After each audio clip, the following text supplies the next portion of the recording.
오늘 주님 앞에 오신 우리 모든 성도님들을 주님의 이름으로 환영합니다. 오늘은 재림을 위한 준비라고 하는 제목으로 우리 베드로후서에 나오는 말씀들을 좀 살펴보겠습니다. 자, 성경에는 두 가지 중요한 약속이 나옵니다. 그래서 성경을 구약이라고 하고 신약이라고 합니다. 첫 번째 나오는 약속이 어디입니까? 창세기 3장 15절에 나오는 원복음이라고 하는 여자의 후손에 대한 약속. 예수님이 오셔서 조림하셔서 십자가에 달려 그 발꿈치가 상하시고 우리의 속죄함을 이루실 약속을 이야기합니다. 두 번째 약속이 어디에 나옵니까? 요한계시록 22장 20절. 이것들을 증거하신 이가 이르시되 내가 진실로 속히 오리라. 아멘. 주 예수여 오시옵소서. 이것이 성경의 결론입니다. 첫 번째 오시는 목적은 예수님이 이 땅에 죽으시러 오시는 것입니다. 저주를 받으시러 오시는 것입니다. 수치와 창피와 모욕을 당하려 오시는 것입니다. 여러분, 누가 그런 길을 가기를 좋아하겠습니까? 그러나 우리 주님은 우리를 사랑하시기 때문에 우리를 위하여 기꺼이 그 길을 가시기를 주저하지 않으셨고 약속대로 그렇게 오셨습니다. 그리고 주님은 하늘로 올리우시면서 내가 다시 오리라, 진실로 속히 오리라, 그렇게 약속해 주셨습니다. 두 번째 오시는 재림은 영광스러운 오심입니다. 그분을 조롱했고 모욕했던 모든 사람들이 그분이 얼마나 위대하시고 놀라우신 분인지를 그때 분명히 보게 될 것입니다. 여러분, 예수님의 재림을 기다리고 계십니까? 예수님의 재림을 준비하고 계십니까? 어떻게 준비하고 계십니까? 오늘 우리 모두가 깊이 고민해야 될 주제는 내가 예수 그리스도의 재림을 실제로 믿고 있는가? 그리고 그 주의 오심을 위하여 오늘 교과에서 배운 것처럼 교리적인 것이 아니라 실제적으로 우리가 어떻게 주의 재림을 준비하고 있는가를 우리 각자의 마음속에 던져보는 것입니다. 그리고 거기에 대한 답들을 오늘 해가 지기 전에 기록하면서 우리의 삶에 실천해 보는 것입니다. 오늘 아주 추운, 아주 모진 겨울이 다가왔습니다. 여러분, 겨울 올 걸 알았습니까? 알았음에도 불구하고 정신이 번쩍 드실 것입니다. 이렇게 추울 줄이야, 이렇게 생각이 드실 것입니다. 예수님의 재림은 우리가 생각하고 기대하는 것 이상으로 정말 실제적으로 놀랍게 이 땅에 오실 그때에 우리의 마음에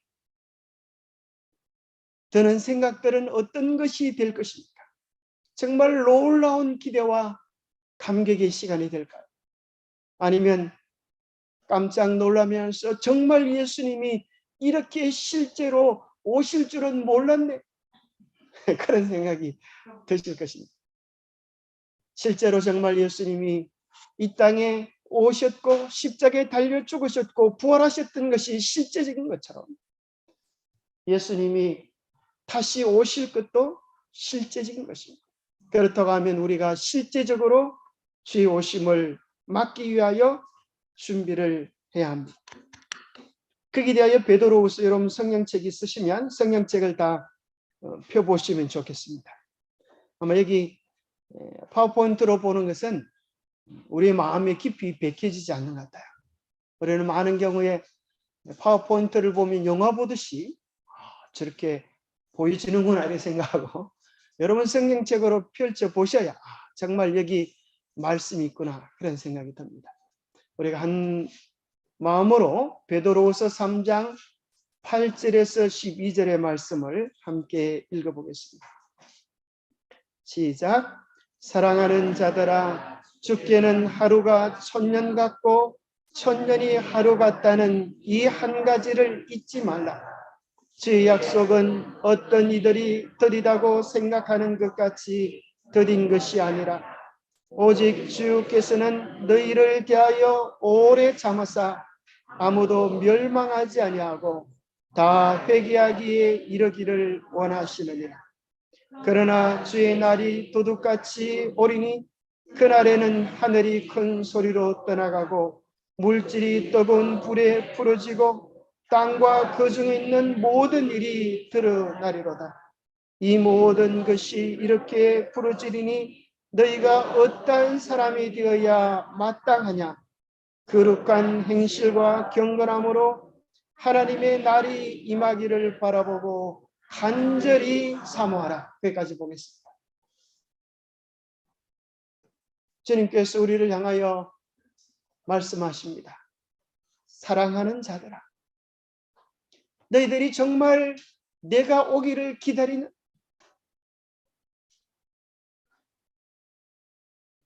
오히려 주님께서 우리를 더 간절히 기다리고 계시다고 이야기합니다. 천년이 지나도 우리 주님 하루밖에 지나지 않았어. 더 기다릴 수 있어. 이렇게 말씀하신다는 것입니다. 우리는 더디다고 생각하지만 주님은 더딘 것이 아니라 주님이 기다리는 한 가지가 있다고 이야기합니다. 그것이 무엇입니까? 아무도 세 글자 땡땡땡 대신에 누구를 집어넣으면 좋을까요? 우리 각자를 향하여 정말 오늘 내가 다 온전한 회개에 이르렀는가? 혹시 주의 오심은 나 때문에 지체되고 있지는 않는가? 우리 자신을 살펴봐야겠습니다. 주의 날이 도둑같이 오리니 생각지 않은 때에 갑자기 올 것을 이야기해 주고 계십니다. 그날에는 하늘이 큰 소리로 떠나가고 물질이 뜨거운 불에 풀어지고 땅과 그 중에 있던 우리의 모든 비밀한 일들이 공개되게 될 것입니다.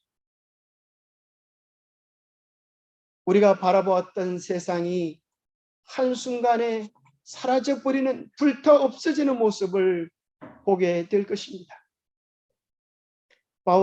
베드로는 우리에게 이렇게 이야기합니다. 이 모든 것이 이렇게 풀어지리니 너희가 어떠한 사람이 되어야 마땅하냐?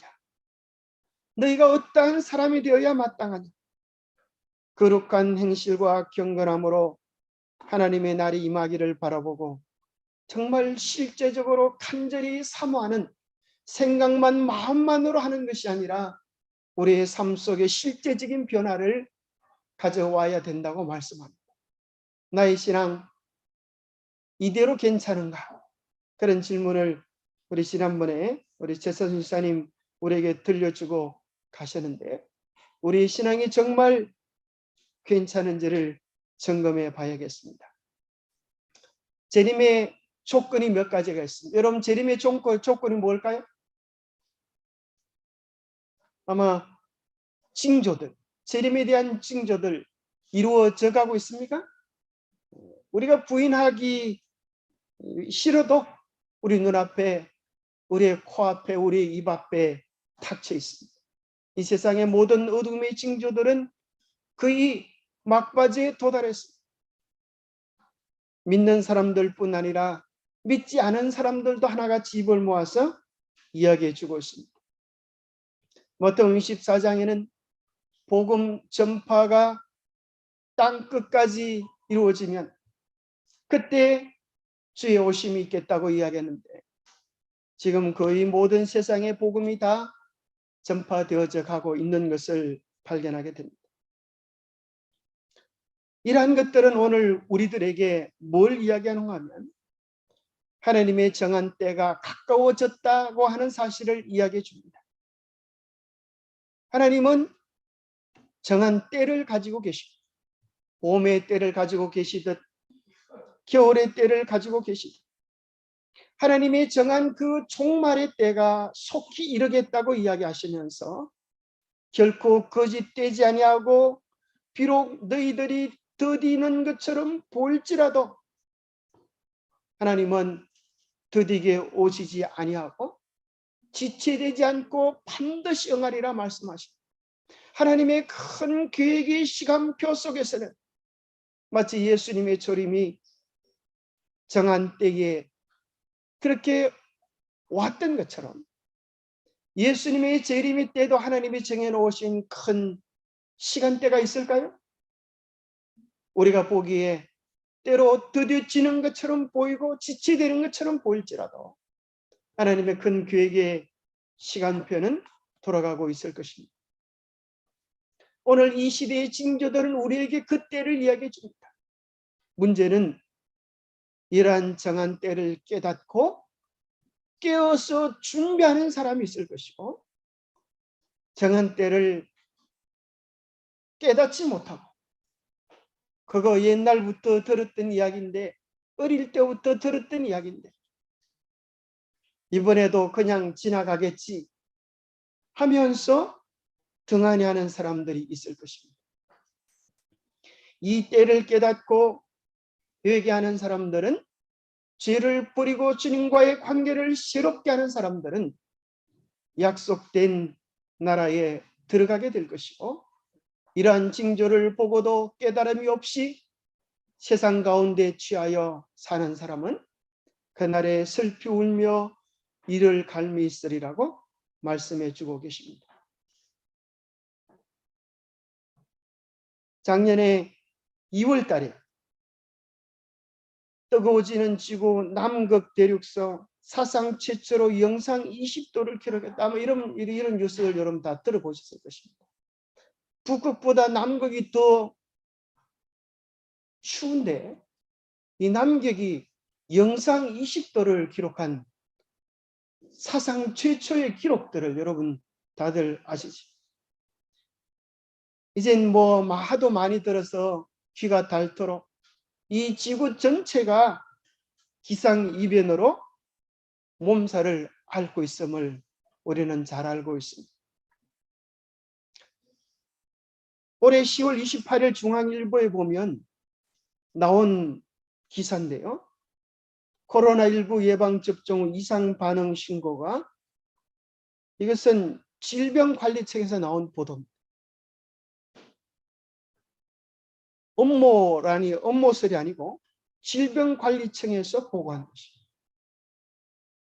이상 반응이 34만, 아스트레라제네카로 인하여 사망한 사람이 345명, 화이자 421명, 모더나, 얀센 이런 것들을 보여주고 있습니다. 그래서 우리는 참으로 충격을 금하지 못하는 그런 시대에 살아가고 있습니다.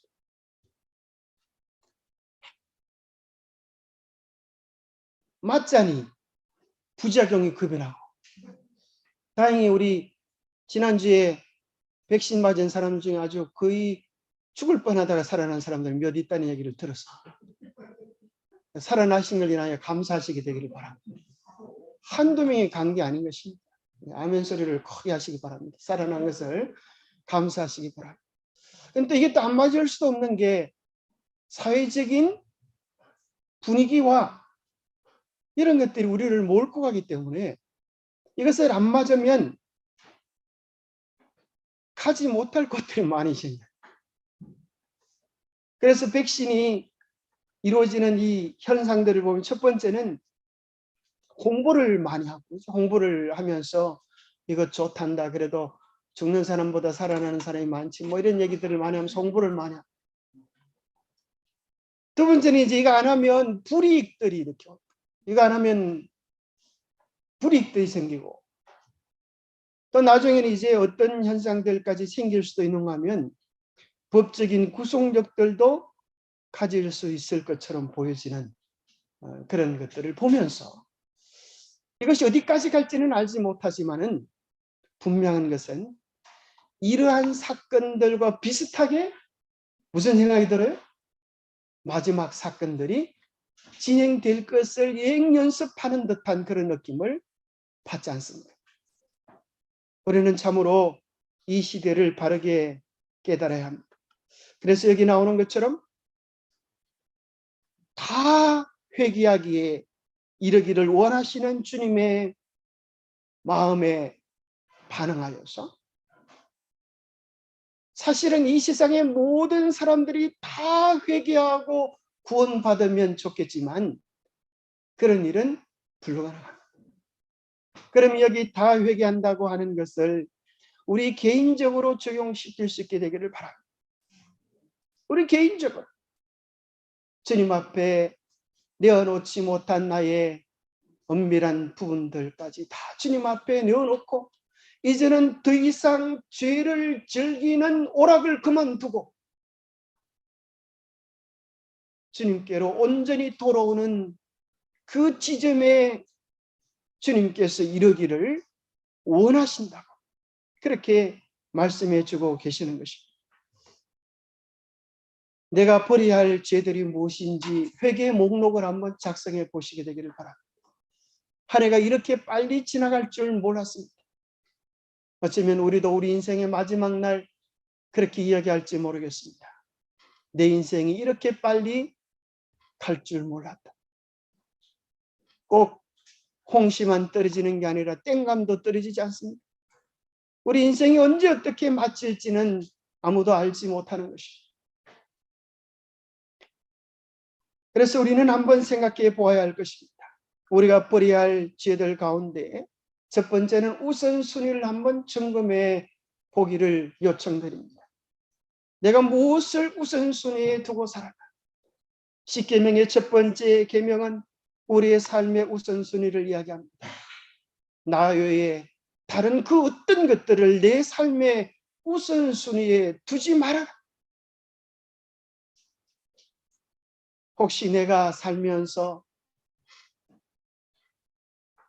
정말 세상이 아닌 하늘을, 이 세상의 영광이 아닌 하늘의 소망을 내 삶의 우선순위에 두고 살았는가?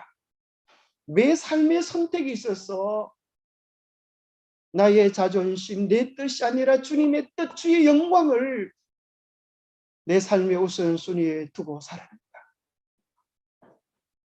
우리는 벗어버리고 싶어도 끝까지 벗어버리지 못하는 것이 뭐라고 그래요?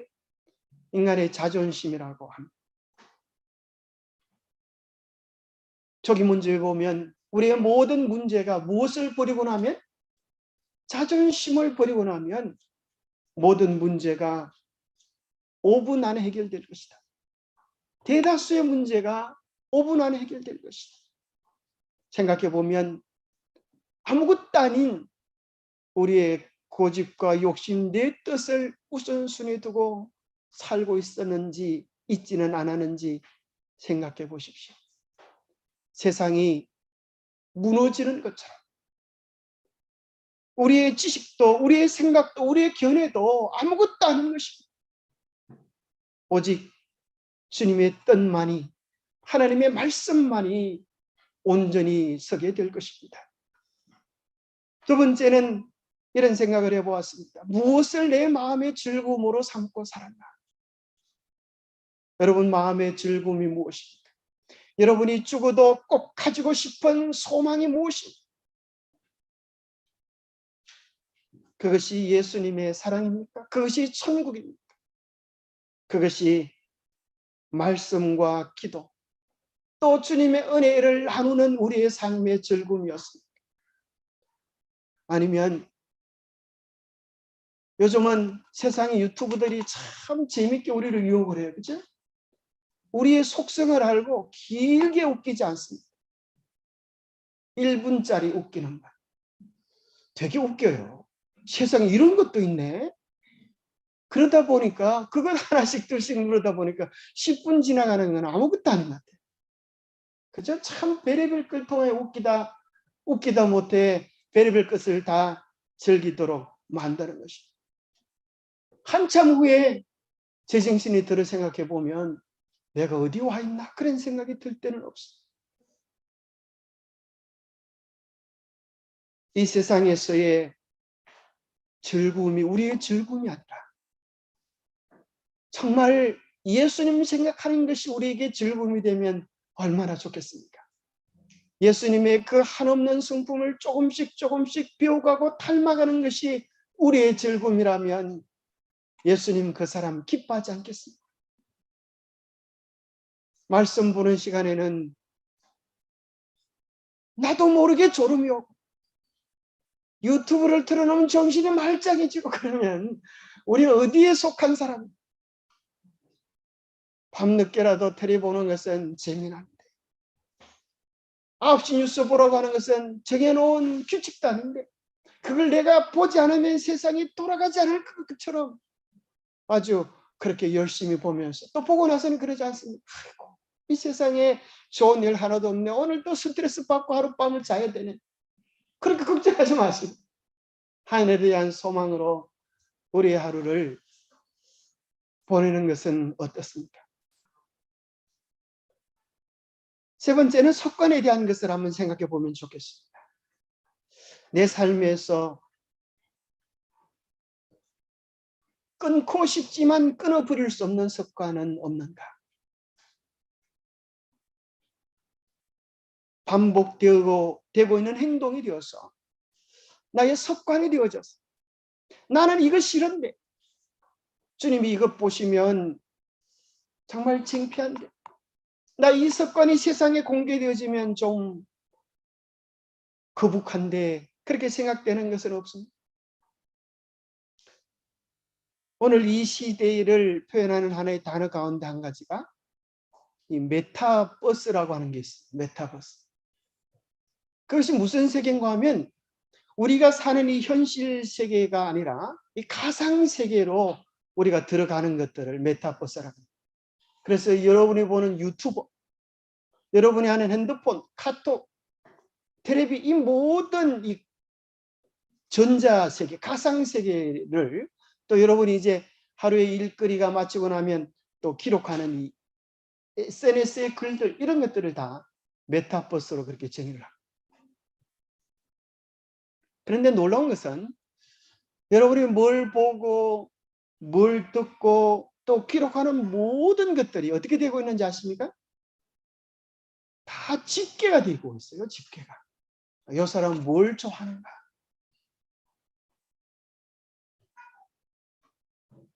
지금도 막 카톡이 중요하다고 카톡 그러잖아요. 저는 하면 안 된다고 이제 여러분 경고를 드리는 겁니다. 그렇죠? 이렇게 얘기를 하는 거예요.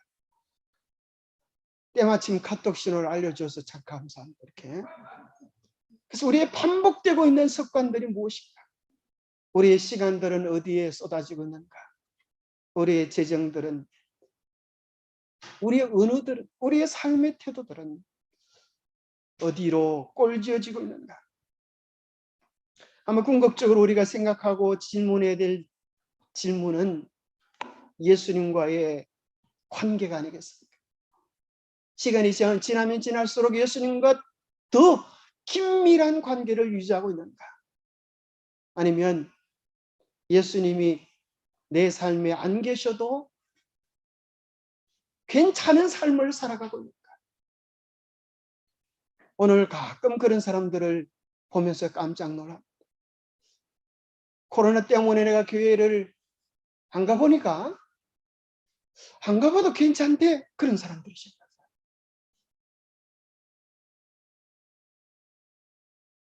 내가 신앙을 해야만 살아갈 줄 알았는데 신앙을 안 하고 세상 가운데 살아도 뭐 당장 죽는 일 없대. 그렇게 말하는 사람들이십니다. 그러나 기억하십시오.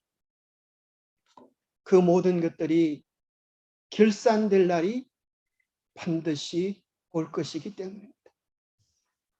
주님을 안다고 하는 것은 주님과의 관계가 깊어지는 것입니다. 그리고 너무너무 좋아져서 우리의 생각 속에 예수님이 지속적으로 집중적으로 머무는 그런 관계를 이야기합니다. 어떤 분은 결심을 하면서 하루에 1시간마다 기도하리라. 그렇게 결심을 했어요. 하루에 1시간마다 시간마다 기도하리라. 근데 주변에 있는 사람들이 뭐라 그러면 자네 좀 지나친 거 아니야? 어떻게 시간마다 기도하려고 그래? 근데 여러분 오늘날 어떤 사람들이 있는지 아십니까? 이런 사람들이 많이 있습니다.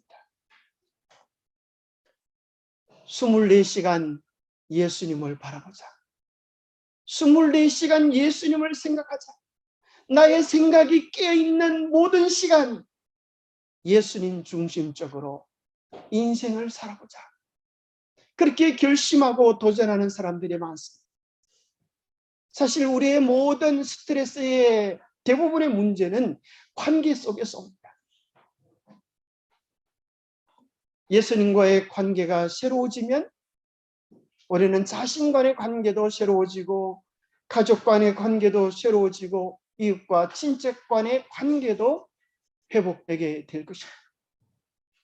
그래서 우리는 다른 사람을 향하여 이렇게 변화되십시오. 그 일을 그만두십시오. 그렇게 말하기보다 내가 예수 그리스도의 깊은 관계를 누리면서 그 관계의 축복을 내 삶으로 누리고 나눌 수 있는 내 삶이 기별이 되어지는 그런 관계를 누리고 있는지 살고 있는지 생각해 보면 좋겠습니다. 5번째는 주님께서 우리에게 맡기신 사명에 대하여 나는 정말 충성되이 살아가고 있는가를 한번 생각해 보면 좋겠습니다. 이 세상에 돌 하나도 쓰임새가 있고 풀 하나도 제 목적이 있듯이 하나님께서 우리를 이 땅에 두신 것은 사명이 있기 때문에 그렇지 않을까요? 주님께서 우리에게 맡겨주신 사명에 대하여 나는 어떻게 감당하고 있는가? 나만 알으라고 주신 복음은 아닐진데 내가 이 복음을 어떻게 나누고 실천하고 있는가? 6번째는 좀 더 궁극적인 질문이라고 생각합니다. 나의 품성은 주님을 닮아가고 있는가? 나의 인격, 나의 됨됨이는 주님을 사모하고 있는가? 나의 품성 속에 정말 버리고 싶어 내 삶에 깊이 뿌리 내린 잡초 같은 뽑아버려야 하는 성품은 없는가? 잡초를 뽑을 때 뽑다 보면 대가리만 똑똑 떨어지고 다 죽은 것처럼 보이지만 뿌리가 또 남아서 며칠 후에 또 토도나는 잡초처럼 내 삶에 깊이 박혀버린 인격, 그것을 좀 더 쉬운 경상도 말로 하면 쏘가지, 그렇죠? 쏘가지, 심보, 그게 없는가 한번 생각해 봐요. 궁극적으로 우리의 마음의 보따리, 심보가 바뀌어져야 하는 것입니다. 나의 품성은 정말 주님을 닮아가고 있는가? 그래서 주님께서 나를 보실 때 요 예쁜 사람, 요 예수님을 닮은 사람, 요 보배 같은 사람, 내가 너를 꼭 하늘에 데리고 가지 않으면 누굴 데려가겠니? 그렇게 우리 주님이 보시고 욕심낼 만한 그런 사람으로 우리의 품성이 꼴지어지고 있는가? 오늘 우리는 주님께서 맡기신 계명에 신실하고 있는 하나님의 주신 십계명을 하나씩 명상해 보면서 내 현재 상황과 주님의 계명은 얼마나 가까워지고 있는가? 교리적 문자적인 경험이 아니라 실제적으로 얼마나 그 계명을 내 삶으로 풀어내고 있는가 생각해 봐야 할 것입니다. 그럴 뿐 아니라 건강 법칙에도 주님께서 우리에게 주신 법칙에도 내가 하나님 앞에 충성되고 있는지를 살펴봐야 합니다. 우리 재림교회와 일반 다른 교회의 큰 차이점 가운데 한 가지는 다른 교회는 참 믿기 편합니다. 한 번 믿으면 영원한 구원이다. 이렇게 참 좋은 교회입니다. 그런데 우리 교회는 너희들이 예수님을 믿는다 할지라도, 예수님을 믿을지라도 그 관계가 끊어지면, 주 안에서 나가면 생명책에서 너의 이름이 지워진다. 그렇게 이야기하는 교회. 엄청 겁나지? 어쩌다가 여러분이 이 교회를 오셨습니까? 그러나 감사하십시오. 이 말씀은 우리 교회에서 지어낸 교리가 아니라 성경 속에 기록된 하나님의 말씀이기 때문입니다. 그래서 마지막 때에 토마라는 시간이 올 것입니다. 죄를 토마라든지 하나님의 생명책에서 그 사람의 이름이 토말되든지 둘 중에 한 가지의 경험을 하게 될 것입니다. 누구든지 내게 범죄하면 내가 내 생명책에서 그의 이름을 지워버리리라.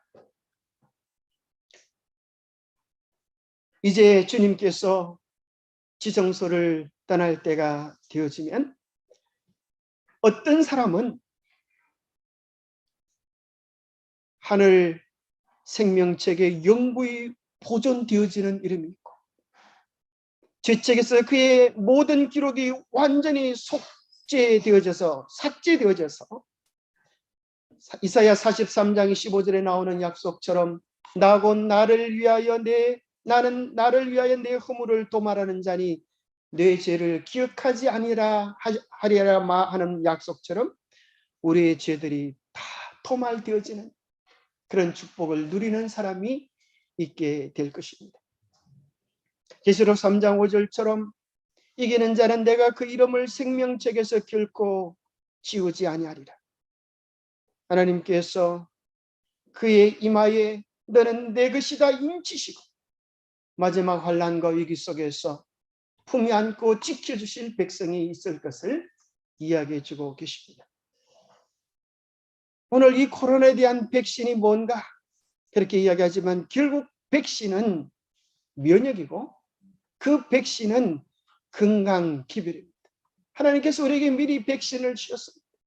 마지막 시기를 경험할 백성들에게 하나님께서는 8가지로 분리된 백신을 주셨습니다. 그래서 우리는 매일매일 이 8가지들을 점검해 봐야겠습니다. 나는 하나님께서 시키시는 주신 건강기별 거기에 합당하게 살아가고 있는가? 아니면 내 입맛에 따라서 조금씩 내가 메뉴를 바꾸고 있지는 않은가? 아까 어떤 분이 그렇대요. 어떤 백신은 맹물이 돼 이런 사람이 있어요. 그 맹물에 왜 맹물이 되지는가 하면 백신에서 중요한 성분을 자꾸 빼버리면 맹물이 되겠지. 이 건강기별을 여러분 맹물로 만들지 마시기 바랍니다. 건강기별을 자꾸 애누리하면 효과가 없어지고 맹물이 돼버리고 말지 않습니다. 여러분 하루에 적어도 몇 킬로 걸어다니라고 쫓아다니라고요? 7kg 기분. 우리 교인들은 7자를 좋아하시면 오래 삽니다. 7kg는 힘차게 이렇게 빠릿빠릿하게 땀이 날 정도로 이렇게 구부를 이렇게 하시면 좋습니다. 여러분 춥다고 해서 그죠? 집안에만 계시지 마시고 우리가 활기차게 찬양하면서 기도하면서 그렇게 다니시게 되기를 바랍니다. 두 번째, 오늘 베드로서는 이야기하기를 주의 재림의 날을 간절히 사모하라. 그냥 사모하라 그러지 않고 그죠? 어떻게 해요? 간절히 사모하라. 간절히 사모하라. 특별히 시대의 소망 가운데는 아주 중요한 말씀이 있는데요. 우리가 매일 그리스도의 생애를 명상하는 일에 신중한 시간을 가지는 것은 매우 좋은 일이다. 우리는 그의 생애를 한 조목씩 따라 떼어서 각 장면, 특별히 그의 생애의 마지막 장면을 확실하게 머릿속에 그려놓을 것이다. 자, 우리가 예수님의 재림을 사모하면 뭘 사모하는 거예요? 예수님을 사모하는 거예요. 예수님의 재림을 사모하는 사람들이 오늘 예수님과 상관없는 삶을 살면서 그날 예수님 오시면 좋겠네 꽝인 것입니다. 특별히 우리는 예수님의 생애를 한 조목 한 조목 명상할 뿐 아니라 특별히 어느 때요? 예수님의 마지막 겟세마네에서부터 갈바리까지 주님의 영광스러운 부활의 장면을 깊이 명상하는 건 너무너무 중요하다고 말씀합니다. 왜 그런가 하면 왜 그럴까요? 왜 그런가 하면 그 모든 시간들 속에 우리는 결코 요동할 수 없는 그리스도의 깊고 깊은 사랑에 뿌리 내릴 수 있게 되기 때문입니다. 그분의 사랑이 얼마나 크고 얼마나 깊고 얼마나 높은지를 체험할 수 있는 가장 중요한 처방전이 예수 그리스도의 마지막 생애를 깊이 깊이 명상하면서 나를 위한 주님의 사랑을 그 속에서 맛보아야 합니다. 그리고 어쩌면 예수님의 마지막 여정들은 우리가 걸어가야 할 여정과 흡사하기 때문입니다. 자, 첫 번째는 무엇이 흡사한가 하면 예수님이 겟세마네 기도할 때에 예수님은 깨어서 기도했는데 그때 누가요? 예수님 따라갔던 세 제자가 코를 골고 그렇게 자고 있었어요. 그래서 오늘 이 시대의 우리의 영적 형편이 그와 같을 것을 이야기합니다. 마지막 때도 슬기로운 처녀, 미련한 처녀들이 있는데 슬기로운 처녀들은 지금 때를 깨닫고 겟세마네 예수님처럼 기도하며 자신을 준비하는 사람들이 될 것입니다. 어떠한 사람들은 이 징조들을 보면서도 마음은 원이로되 육신이 약하도다. 마음은 원하도 내 삶의 형편이 따라가지 않는구나 핑계를 대면서 주무시고 계실 분들이 계시다고 이야기해 주는 것입니다. 영적으로 무지몽매한 상태 가운데 빠져서 자기의 처지를 분별하지 못하는 상황 속에 있을 자들이 있을 것을 이야기하는 것입니다. 조금 후에 유다가 친구들을 데리고 왔습니다. 강도를 잡는 것 같이 금과 몽치를 가지고 나를 잡으려고 왔느냐. 그때 희한하게도 죽기까지 예수님 따르겠습니다. 다른 사람은 다 주를 부릴지라도 나는 끝까지 주와 함께 죽겠습니다라고 말했던 베드로마저도 실망스러운 모습을 보여주는 것을 발견하게 됩니다. 그것은 우리들에게 머지않아 환난의 때가 올 것을 이야기해 줍니다. 누가 교리적인 신앙을 가지고 있는지, 누가 실제적인 신앙을 가지고 있는지, 누가 이론적인 신앙만 가지고 있는지, 실제로 삶을 변화시키는 변화를 위하여 주님께 매달리며 간구하는 실제적인 능력을 맛보고 사는지를 경험할 때가 올 날이 임박할 것을 이야기해 주고 있습니다. 그 찬란함 때문에 우리들이 감탄해 왔던 많은 별들이 그때에 어둠 속으로 사라질 것이다. 쭉증이가 바람에 구름처럼 날려갈 것인데 심지어 우리가 오직 풍성한 알곡만을 보는 곳에서도 그러할 것이다. 이를 본명의 강요는 하나님께서 임명하시지 않은 자들을 제거할 것이다. 그분께서는 늦은 비를 위해 준비된 순결하고 진실되며 성화된 당신의 종들을 소유하실 것입니다. 오늘 우리 눈에 화려하게 보였던 많은 별들이 그 위기의 때에 쭉증이가 되어서 사라질 것이라고 이야기해 주고 계십니다. 그때에 믿었던 한 제자는 예수님을 은 30냥에 팔았던 것처럼 폭풍우가 다가올 때 셋째 천사의 기별을 믿노라고 공언해 오면서도 진리를 순종함으로 성화되지 못한 많은 부류의 사람들, 가룟 유다가 될 것입니다.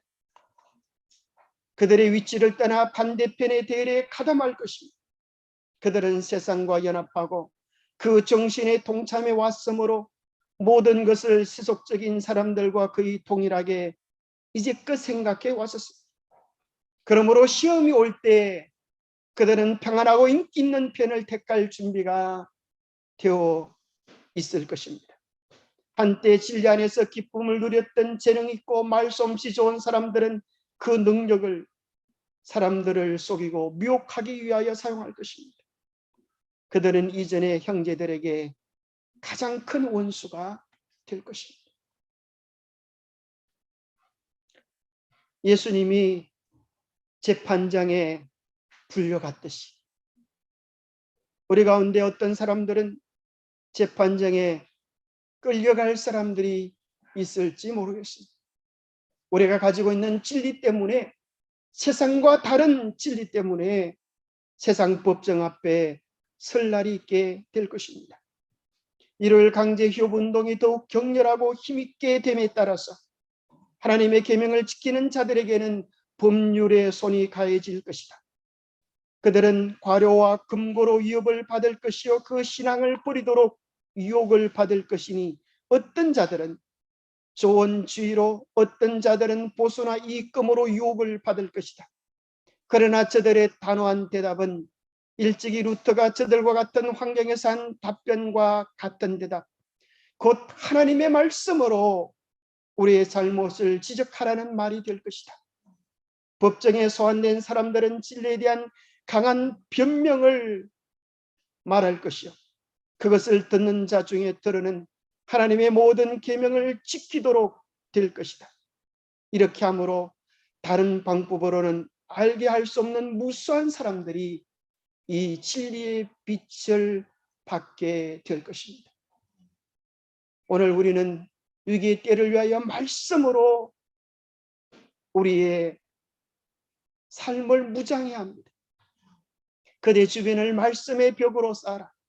그러면 세상이 그것을 허물 수 없다는 것을 그대는 보게 될 것이다. 성경 말씀을 암송하라.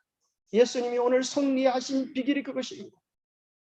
그래서 사단이 유혹을 가지고 올 때 기록하였으되라는 말로 곧바로 대항하도록 하라.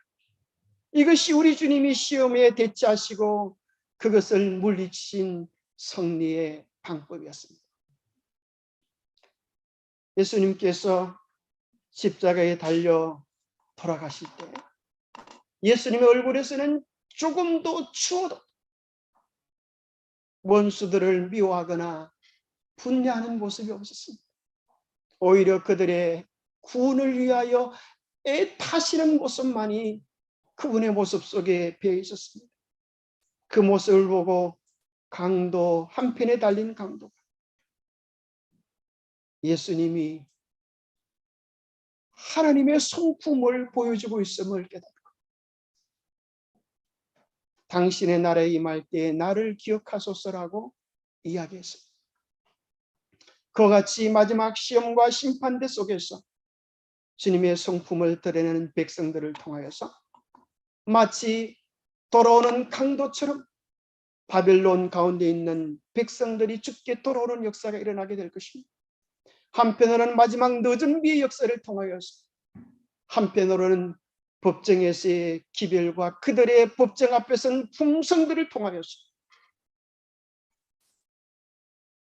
바벨론 가운데서 무수히 많은 백성들이 돌아오게 될 것입니다.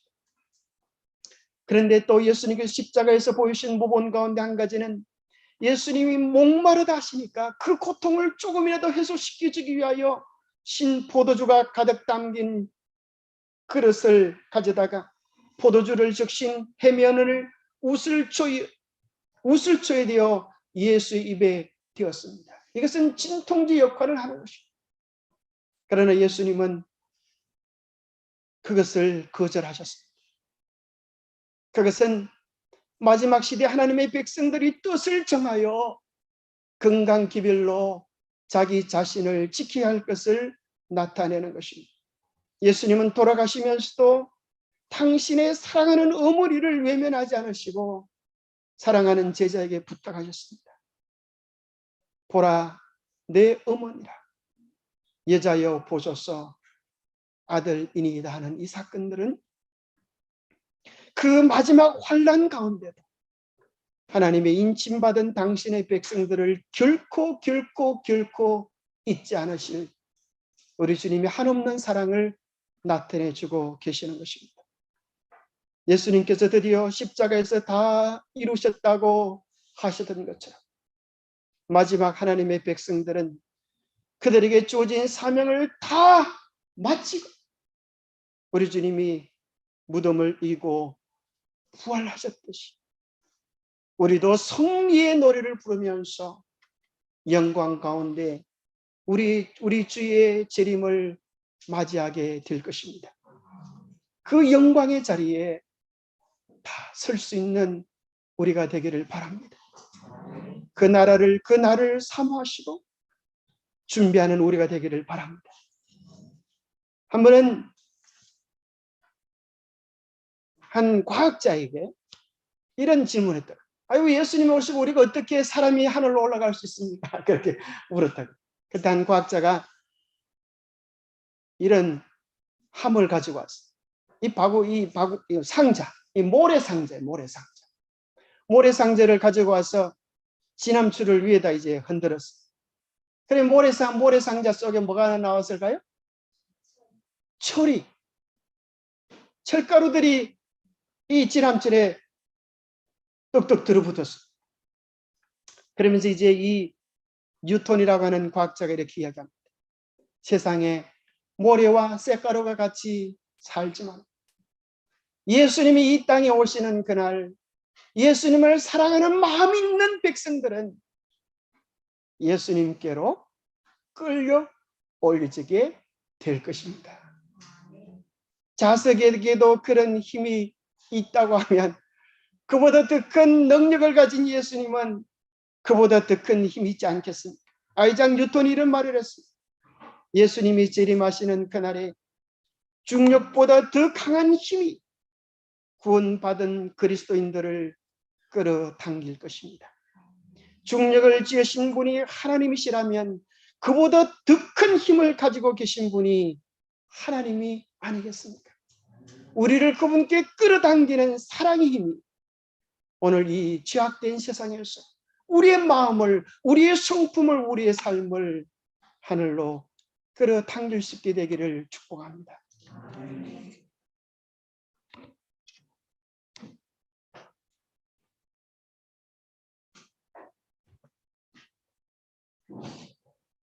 정말 귀중한 말씀입니다. 우리가 이 말씀을 생각하시면서 우리 다 일어나셔서 196장 찬양을 함께 듣도록 하겠습니다.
주 예수 속히 오소